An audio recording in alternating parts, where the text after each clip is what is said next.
त्यानंतरची आकृती आहे की ह्या ठिकाणी ह्या उर्वरित आकृतीपैकी कोणती आकृती बसेल, तर आपल्याला सहज लक्षात येते. आजकालची मुलं लगेच ओळखून घेतात.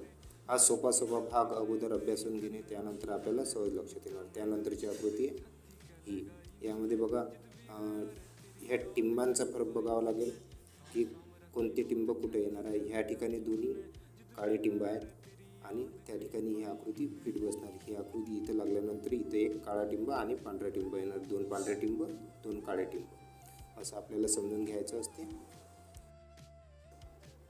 तुमच्याकडे जर अशीच एखादी गाईड असेल तर त्यामध्ये हा टॉपिक काढा आणि त्यामध्ये सहज तुम्ही बघा, तुम्हाला सहज सोडवणे शक्य होईल.